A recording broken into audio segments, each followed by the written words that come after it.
Let's think in our head and get a good illustration. I think some people have said some nice things about us, and for that I'm thankful. I'm glad there's some people out there that are like, they're on the third floor. I like that.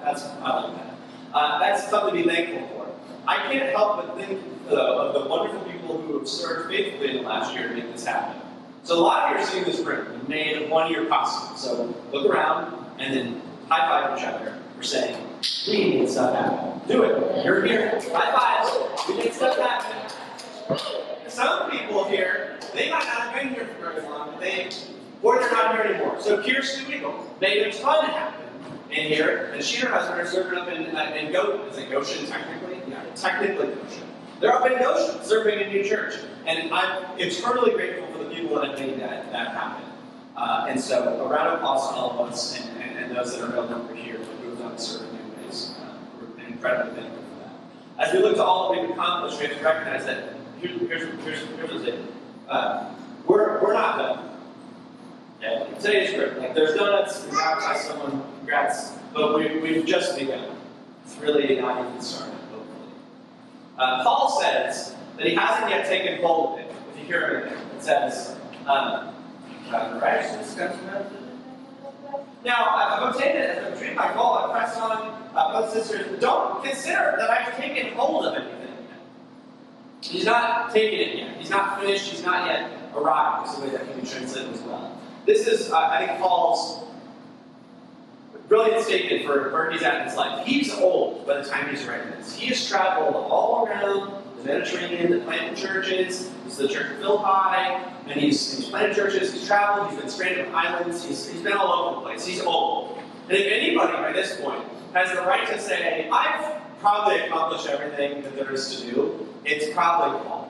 Right? He wrote a good chunk of the New Testament. So you've got ignoring the Gospels and Acts. You've got confirmed Pauline epistles. You've got like 7 or 8 of them, and ones that's like super biblical that he probably wrote like 3 more. He wrote a lot. He wrote a lot of the New Testament. He spread Christianity throughout the entire Roman Empire. All these church plants that were his, an incredible impact in the world. And yet Paul here, in his old days, writing back to one of the churches in Philippi, he's like, I don't think I've done it. Paul could have taken great pride in what he'd already accomplished. He evaluates his work in his life by saying, I don't think I've done it yet. I don't think God's done it yet. I think it's important for us as a church to remember that on a first anniversary, right? We've been blessed for a year. We've been so fortunately blessed. I tell this story to people. They say, what was it like to do it? And I said, all I wanted on the first Sunday was to not be related to every person in the crowd. That's all I had. I just wanted there to be 3 people out there who I wasn't one related to. You know what I mean? And it was far surpassed that. And it's far surpassed that in John 4. We have a long way to go. Last week, I looked over at Ashton and I said, we might have to put some more chairs in. I was like, we're getting close to like this room not being that. We're getting there. There's a long way to go. I was talking to Shane at the BBS, and I said it's been great because there's been people who've been coming who I've never met before. And I've been very thankful that I've met people who didn't used to do things. It's been amazing. And I said there's so many more out there that are still to reach that none of us are reaching yet. There's a lot more to go. So we got a long way to go. God's not done the Blue River yet, but hopefully we got several more years in this. Verse 13. B. But one thing that I do, forget what's behind and push forward to what's ahead. There was a pastor that I worked for previously, but this was his favorite saying in the whole universe. Forgetting the former things and pushing on into our higher calling. Yeah. Forgetting our former things and pressing on into our own higher calling. This was his endless saying. How often can we look back and see the progress that's been made in the world that we live in? It's great. Think about all the change that has taken place in just your own lifetime. Just for me, cell phones didn't exist when I was born. Right? Yeah. Well, they could back phones. Car phones, maybe. Early 90s. My mom had a car phone. Lots of things. Here's my example for it. NASA had less computing power when they landed a man on the moon than what's found in my pocket. The first U.S. government computer, I did some research on this, It was 8 feet tall, it was 3 feet deep, and it contained 20,000 vacuum tubes, 70,000 resistors, 10,000 capacitors, and about 5 million hand solder joints. Hand solder making.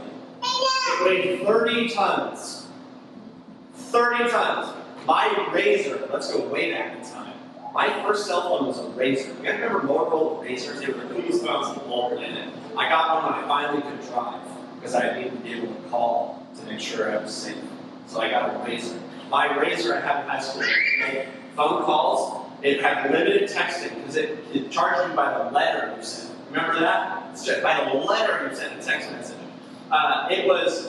It had, if you hit the internet button, on accident, then your bill goes through the roof. It could be that kind of. It was 40 million times smaller than that computer, and 1,300 times more powerful. How cool is that? I'm not even going to bother comparing it to a modern day iPhone. I can't get that. A lot has changed in our lifetimes. The world that we live in has made a lot of changes. Remember way back opposite technology, the combines versus the scythe and all that? And in a church, even in just 1 year of life, changes have taken place. In our first several weeks, I was trying to remember exactly how many it was. Way back in that gigantic room on the first floor, where we huddled in the corner. You guys remember? Because the elevator didn't work, well, it never works anymore. But it didn't work then. And we met in the corner, and there was like a pole in the middle of everything, and it was like, I didn't go around the pole to do sermons. We met down there for a while. The elevator has gone up, it's gone down, it's not gone up and down half the time. We've passed 2 different budgets. Did you know that? We've had 2 budgets as a church. That's, wow. We've changed different leadership on the board. We've had some people step off, we've had new people come on. We've set up and we've left it up. We've set up and torn down several times. We've moved from the 2nd floor storage to having a room over there. It doesn't feel like a lot. A lot has happened in the year. We probably have good memories of the past year. I debated laying out a big brown paper and everyone say like one thing they were doing from the previous year. I'm sure we could all come up with something. But what Paul tells us that we should do on the first anniversary in verse 13b is this: forget those things. Forget it and push on with whatever's happening. So we've spent time remembering, and I think it's great. The video, Ashley did such a great job. It was awesome. My favorite part in it, she's not in here now, so wait, is she? Do not say it. Do not say it. Calm down. I'll wait to see it. Do not say it. There's a funny thing. I was laughing, we were laughing at it. It was so funny. And we were going through pictures and all the things, and it's like looking back, it's great to remember. So what I'm talking about here is forgetting what's behind. Why? Because it's important to learn, but we can't just live there forever. This is what happens to churches all the time. You get there, and you don't know what's next. I had a professor tell me the most dangerous moment in a church's life is when they're debt-free. Because they strive to get there, they don't know what's next. If you can't, it's the most dangerous moment. Whether it's spiritual debt, whatever it is, if you don't know what's next, if you're not mortgaging something now for what's sort of creating something in the future, either literally with money or maybe he's talking about all different things, then you're lost. The most dangerous moment is when you are completely debt-free, when you don't know what you're going to do next. Churches building or updating a church building, this is often where it happens. You get a new building, you're like, we did it! We've arrived! And then you don't know what you did it for. They'll work, they'll sacrifice, they'll raise money, and then you move into it, or you start that new thing, and then everything is snatching, steaming call. This is where everybody freezes. Churches, they finally paid off the building, they move into where they were hoping to get to, then they hire the new person or whatever, they get there, they spend all this time, money, and resources to get there, and then they have no idea what they're doing next. So forgetting all those things before, pushing forward into the next calling. Have you noticed, sorry Mom and Dad, that old people talk about the past a lot? You hear them talk about things that took place like 50 years ago. They're like, I remember when Bloomington was full of basketball teams and won tournaments. My dad tells me that all the time. But when I was a student there, we won the NCAA tournament, went to the Rose Bowl. One time, They talk about things, why? And this is not true of them. I'm sorry, I didn't mean to make you a poor example. Because they've quit with it. Dad reminisces because it was a beautiful thing, but my dad is not quick living, neither is my mom. They're pressing on, they're doing awesome stuff. But the older you start reminiscing because you stop living, just remembering how it used to be. You're driving through life, no longer looking through the front window, but just in the rear view mirror. We need to put the past behind us, look for what's in front of us. And moving forward involves a few things. It means forgetting failures. We have failures here. Not all of them. It's okay. I accept things. Scrap started series, wrong songs, technology, like this morning said, should you put something? I was like, yeah, I did. I got it, you know? Tons of different things that we've had ideas in board meetings, we've discussed some things that just haven't come all the way through. It's happened. I've been doing this a long time. I failed a lot in ministry. I failed so much, I've lost count of it. Leading camp, one of the scariest things, and I could possibly imagine now looking back at it, is at one point, Epworth Forrest said, you know that 22-year-old, we're going to let him run camp. He's in charge of everything.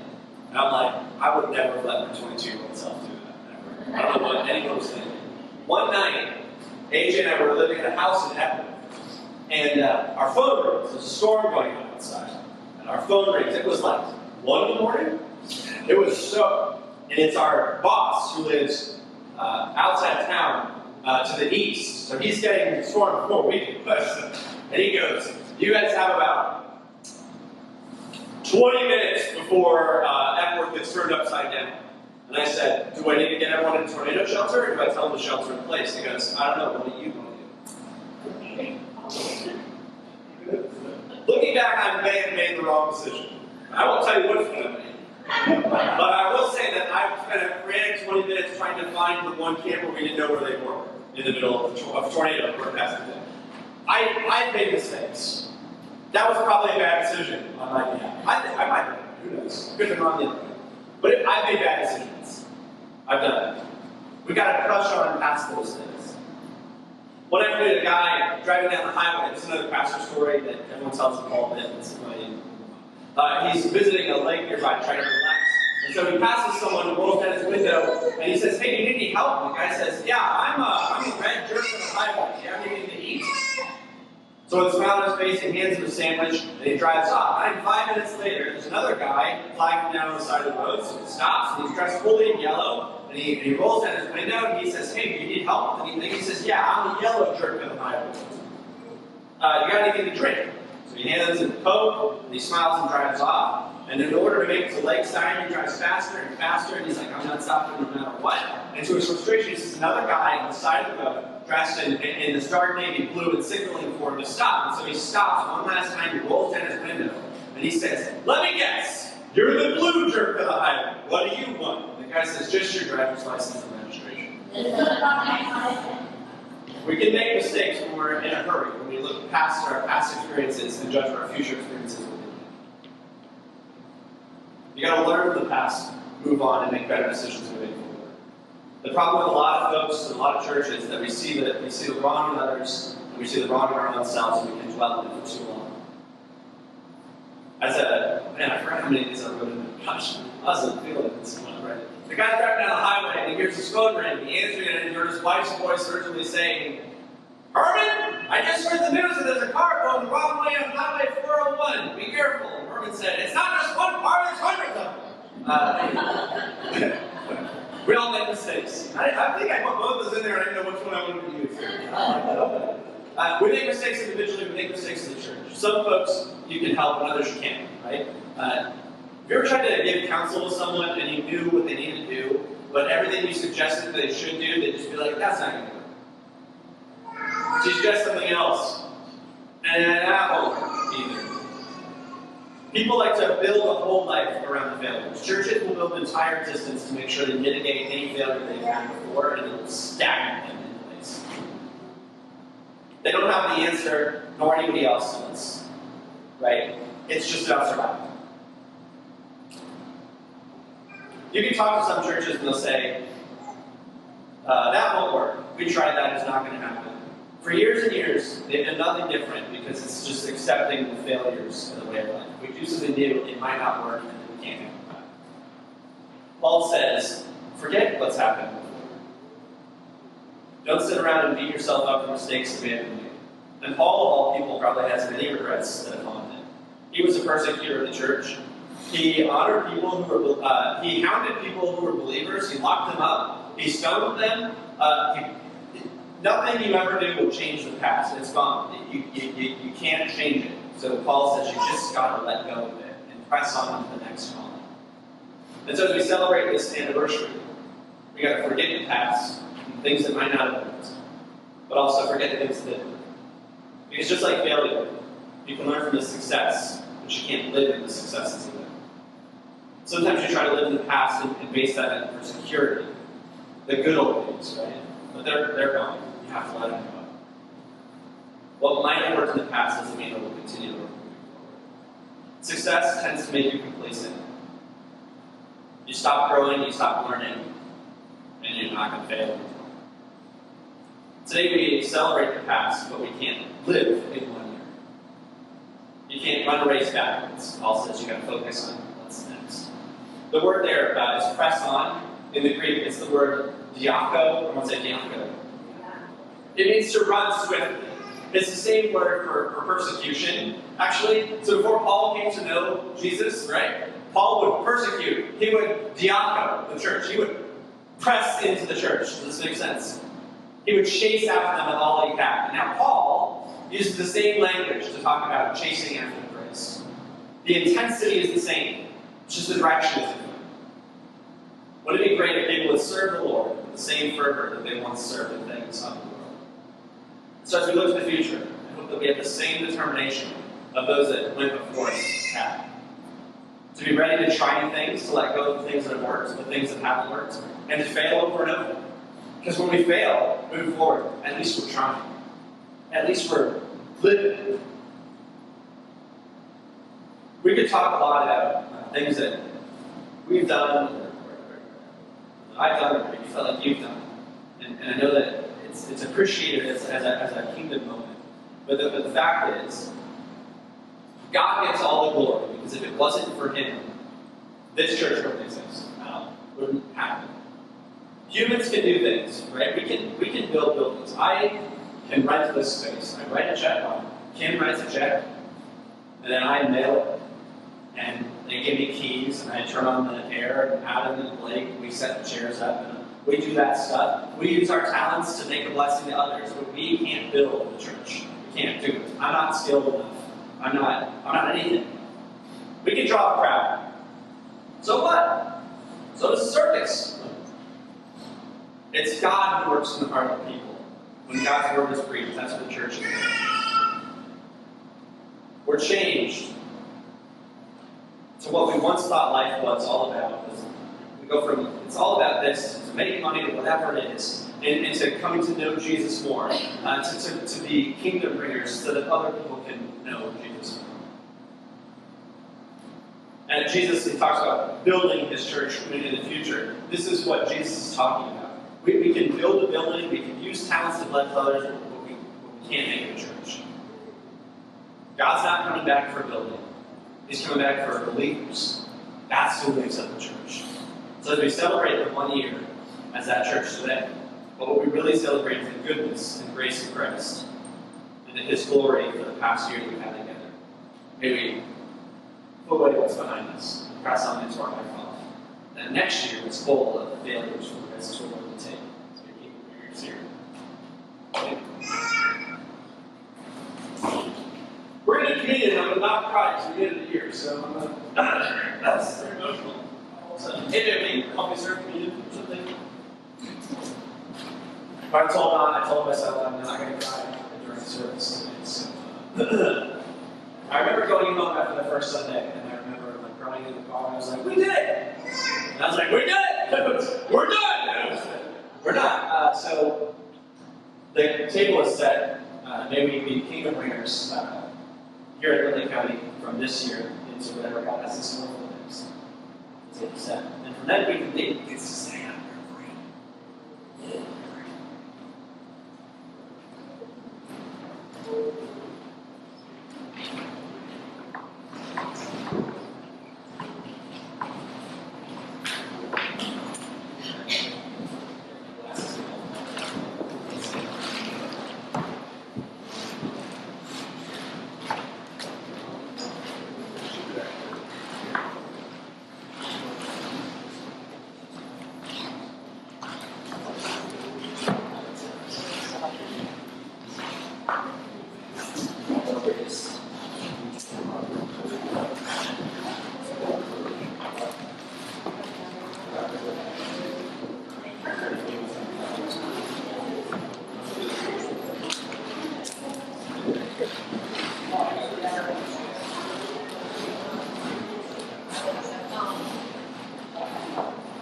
Okay.